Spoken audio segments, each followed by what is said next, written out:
سلام خدمت شما بینندای عزیز. اتو خبر میرسه که در آستانه جنگ امریکا بر به اصطلاح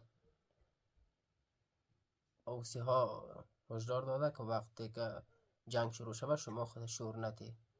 اوسی ها گفتن که ما غولنوای شما را سرنگون به اصطلاح میکنیم. همچنان از وضعیت طوری معلوم میشه که غول نظامی ایرانی که دریا رفته به اصطلاح این غول بیشتر به طرف دریای غول خیره مانده.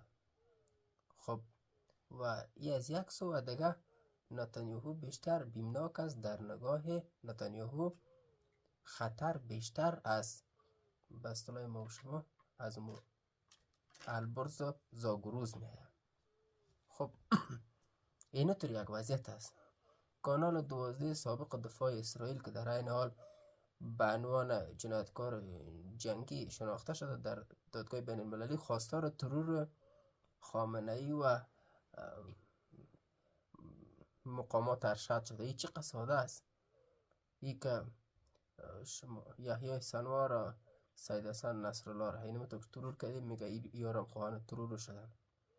بعدا هم یماس شما را شکست داد و آل آتش بس کردی و او طرف هم دوباره سر شما زور گفته میره. خب وزیر خارجه عراق گفته است که به می شبکه کردی که میانجیگری بین امریکا و ایران بسیار دشوار شده. او را گفته بودند که بسلا در تهران گفته شده بود امریکایا. خب میگه ما به تهران رفتم و دیدگاه مقامات ایرانی را که شنیدم و آمدم با طرف های امریکایی هم که گفتگو کردم. مشکل اصلی در حال حاضر نبود ارتباط مستقیم است، یعنی کل واسطه گپ میزنن. شاید پیامای رد بدل شو اما این نشستی وجود نداره. اصل گپ ای آدم زد.